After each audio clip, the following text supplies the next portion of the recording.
Se pensiamo a una nostra giornata tipo, circa la metà delle azioni che svolgiamo sono frutto di abitudini, ovvero azioni che facciamo quasi automaticamente. Le abitudini hanno il lato positivo di farci svolgere compiti senza pensarci troppo e quindi con un minimo sforzo mentale. Questo significa che le abitudini hanno un impatto significativo sulla nostra vita ed è importante fare in modo che le nostre azioni automatiche siano alleate del nostro benessere. Le abitudini infatti possono essere sia sane che nocive e noi abbiamo la possibilità di sviluppare delle azioni che con un minimo di sforzo aumentino il nostro benessere e la nostra qualità di vita. La crescita personale mi appassiona e mi piace giocare con le buone abitudini, provando ad introdurne qualcuna di nuova ogni tanto. Oggi però vorrei parlare delle mie abitudini più importanti, quelle che metto in pratica da così tanto tempo che ormai fanno parte della mia persona. Con questo video spero di darvi qualche spunto pratico e un po' di motivazione per instaurare delle abitudini positive e salutari. Io sono Miriam e in questo canale condivido idee per rendere la nostra vita più lenta e minimalista e per aumentare il nostro benessere. Mangiare piatti salutari con gusto. Un'abitudine che penso di avere ormai acquisito riguarda l'alimentazione e in particolare il fatto di riuscire ad apprezzare il gusto dei piatti salutari. Mi piace mangiare e adoro la cucina italiana, ma nonostante ciò ho imparato ad apprezzare anche i piatti più puliti e salutari che fanno parte della mia alimentazione quotidiana.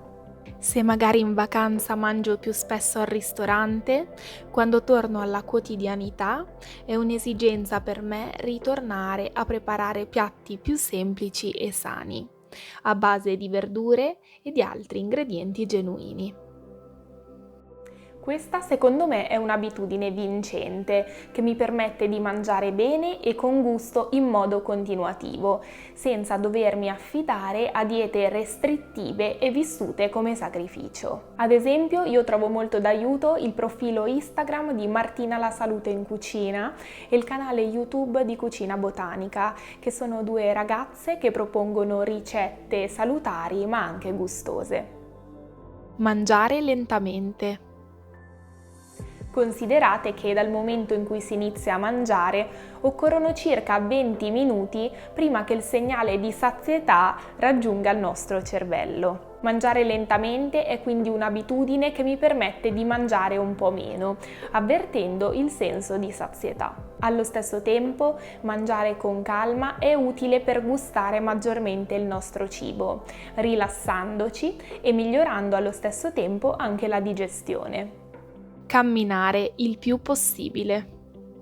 Da esattamente 5 anni, ovvero da quando ho iniziato a lavorare stabilmente in un posto, ho deciso di prendere i mezzi solo fino a un certo punto del tragitto casa-lavoro. In particolare prendo il treno per il primo pezzo di strada e poi, invece di prendere la metro per 10 minuti per scendere sotto all'ufficio, ho deciso di farne circa 20 a piedi.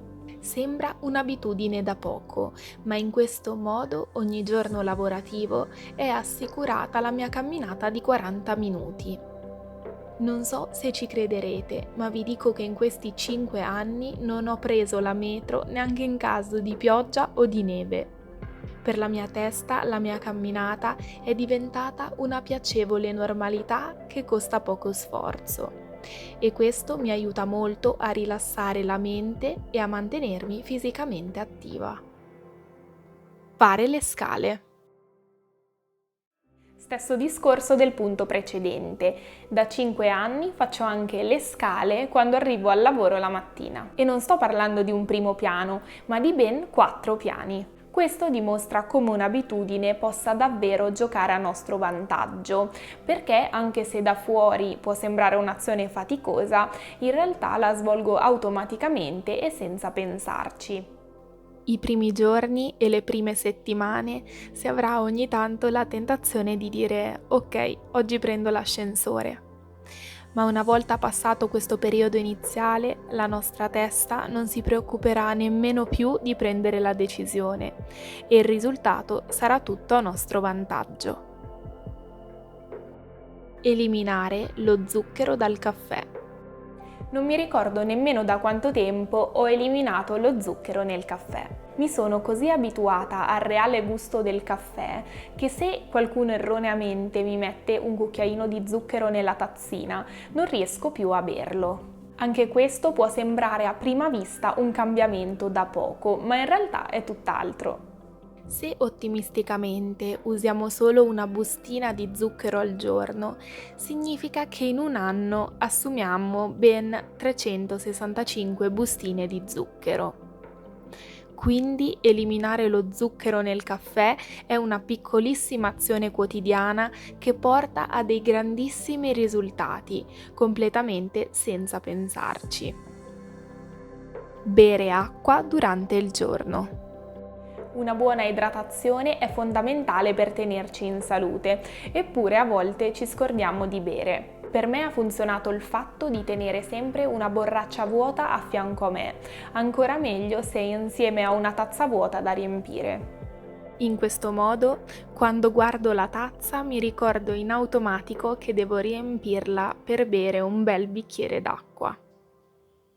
Mi ricordo che all'inizio mi sono aiutata con un'app che ogni tot di minuti mi mandava un promemoria per ricordarmi di bere, fino a che questa azione non è diventata un'abitudine. Queste sono azioni che faccio ormai in maniera automatica da diverso tempo e che penso abbiano un'influenza positiva sulla mia vita. Anche nei periodi in cui mi sento particolarmente stanca e quindi non ho molte energie per seguire volontariamente determinate azioni, queste abitudini fanno da sfondo alle mie giornate, senza che io debba pensarci troppo. Ad esempio, anche se non riesco ad allenarmi, cammino molto e faccio le scale e questo contribuisce in minima parte a mantenermi fisicamente attiva.